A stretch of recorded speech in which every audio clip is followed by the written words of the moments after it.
A new event just appeared in Heroes of History Epic Empire. And at first I was thinking, okay, this is the another eternalization event. Then I noticed something that completely changed how I was looking at it. This event allows us to eternalize Miyamoto Musashi. Now, previous event was about Hitsusuit. Now, I didn't go for this event. I just don't want to spend my resources. I don't say Hitsusuit is bad hero. I think he's extremely good hero. But the difference here is you have a chance to eternalize William Tell. You have a chance to eternalize Ashoka, and right now Miyamoto Musashi, which is actually, just to point out, this bad boy. Just to find him. Yeah, this guy is a 3-star hero. It's a 3-star hero. So we're talking about from level 60 to level 180, from 15 levels of the skill to 14 levels of the skill. The difference is completely crazy, and that's why I'm going to go for this hero. And one of the heroes that is actually in my list, not because he's currently the meta or because everybody's talking about him, actually because almost nobody is. It's Miyamoto, a hero that most players probably stopped thinking about long time ago.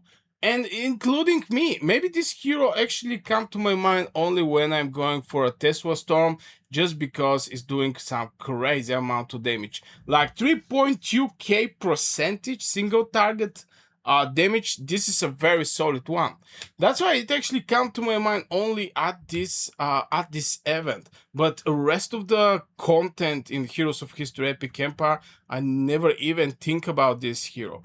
But then I start looking at the eternalization actually does, and yeah, level 60 up to level 180. Level 15 skill to or ability skill to level 40. And suddenly I was looking at the same. I was not actually looking at the same hero. Then that's when I start wondering something. Are we upgrading old heroes? Or is this event secretly creating completely new one? And to be fair, it didn't actually matter that much for me, because if that was a completely new hero that are presented in Heroes of History Epic Empire, um, if this was a completely new hero, most likely I'm going to continue not using Miyamoto Musashi just because it's a 3-star hero. But this hero, I'm going to focus over this one. So the beautiful thing here is the game is making heroes that we are now no longer use, or we use in very specific situations, extremely valuable right now. And yes, this is basically is the game actually creating completely new heroes? The reason this got my attention isn't just the extra levels that this hero is going to get. We've been seeing games increase level cap before. That's nothing new. What surprised me was what happened to the skill itself. The current version, most of us have deal. The current version is on the level 1. Just I want to show you guys up, is this the ability level 1 is 350 and 50. Okay, actually it's actually distributed across the 4 attacks. Pretty straightforward, pretty simple. It's a decent early game damage skill. But then I look at the eternalization version, and that's where the things start getting interesting. Okay, let's go over the eternalization version. This Miyamoto Musashi. Now the skill deals 1650% damage directly to shield point first. Then it follows up with another 3650% damage spread across 4 attacks. That's a completely different description, and that's immediately made me ask another question. Why didn't the developers add shield damage specifically? because now one of the things that come to my mind is just because more and more heroes in Heroes of History Epic Empire become a shield heroes, okay? So this single damage to the shield points, shielded units receive extra HP in form of shielded points, which are independent from their current HP. Shield points are always deduced first when... So if this hero is doing like 1.6k in form of percentage over the shield, and the shield is like on half in the damage, this is going to just go from my understanding from my understanding over the shield points only, and then is doing that crazy that crazy damage. Because whether developers change how a skill works instead of simply increasing the number, I start paying attention. Biggest number are easy. New mechanics are dangerous. Those are changes that can completely alter how a hero performs. Think about it. If the goal was simply to make Miyamoto Musashi stronger, they could have increased the damage and call it a day. It's basically to be right now it's like 3,650%, just to go for 4,000 or maybe 5,000. Let's say 5,000, and not having this shield there, or maybe 4,500. Instead, they give him a new purpose. Now he's not just dealing damage, he's attacking a specific problem. Because shields become a problem in Heroes of History Epic Empire. And that's and that made me wondering whether we're looking at the first eternalized hero design to counter future defensive setups. And that made me wonder whether we're looking at the eternalized heroes, basically this hero, designated to counter future defense setups. Because strategy games rarely add mechanics for no reasons. Usually they're preparing for something. So this new thing, 1,650% single damage to a shield, may actually be a hint for a future content, in my opinion. Then I start thinking about how most of us evaluate heroes. And honestly, I think this is where players are going to make mistakes. We all have mental list. Good heroes, bad heroes, heroes worth investing in, heroes not worth even touching. I do exactly the same thing. The problem is those lists are built using old information. And this is one of the things I talk with some players playing Heroes of History Epic Empire that are in my Discord, directly in the PM. By the way, you can join my Discord, about the new heroes, and how we're having a problem with the old guides, with the old information that is moving around, that is no longer relative to the content currently we're having in the game. And eternalization might completely destroy how old rankings work. Because at the moment a hero jumps from level 60 to level 180, the moment their skills go from level 15 to level 40, I think it's actually level 15, just to be like 100% sure. I think 25 was, yeah, it was the legendary one. The, the other one is actually max level 15 at the end of the day. You're not comparing the same heroes anymore. You're comparing two different versions of this hero.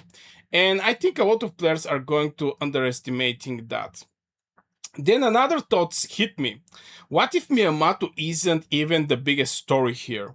What if the biggest story is what this event means for every forgotten hero in the game?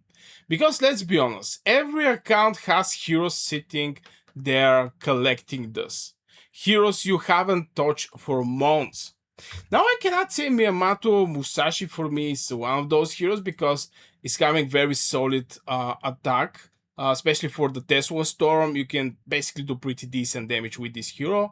But still, there is limitations here that you can go. I think it's like level 60 and ability is like level 15. So at one point, when I hit the hard levels of the Tesla, most likely I may not actually even use these heroes.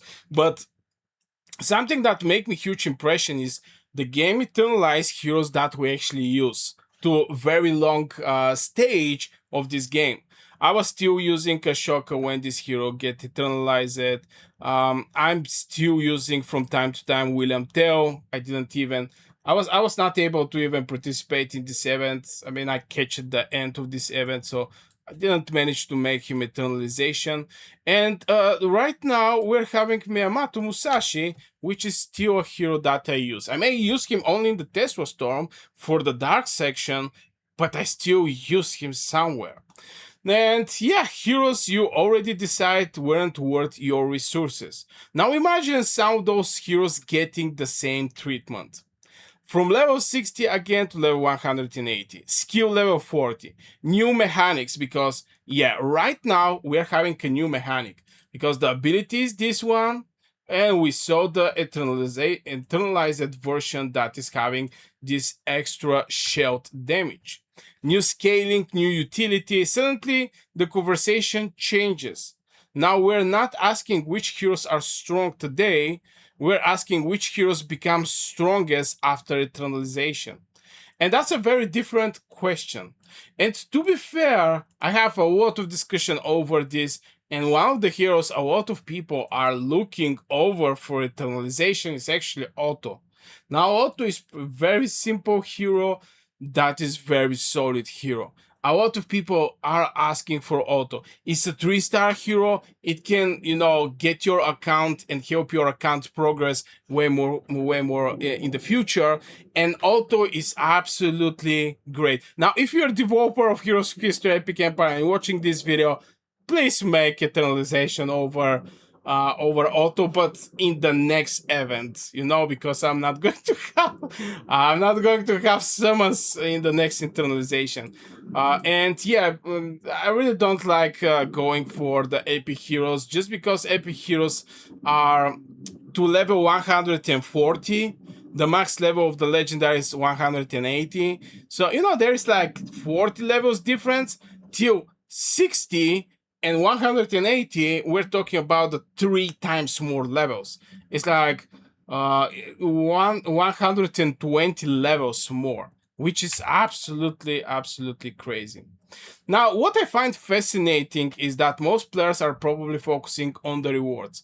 The material, the upgrades, the resources. Meanwhile, I think the real value of this event might be information. We're getting our first glimpse into how eternalized heroes going to be designed. This is not exactly the first event of the eternalized heroes, but still giving us some idea. And Miyamoto is giving us a clue. The first clue is obvious. The power increase is huge. The second clue is more important. The developers aren't just increase stats, they're redesigning the hero. And if that's a direction they're talking about, then every future eternalized hero become a potential surprise. And that's why maybe it's going to be a good idea for the players to save their summonings, because I think the summonings is maybe the biggest bottleneck in this game, to save your summonings for a legendary for this eternalization event, where for sure you're going to get a legendary, and most likely is going to be good, because so far I didn't see the game going with some bad eternalization.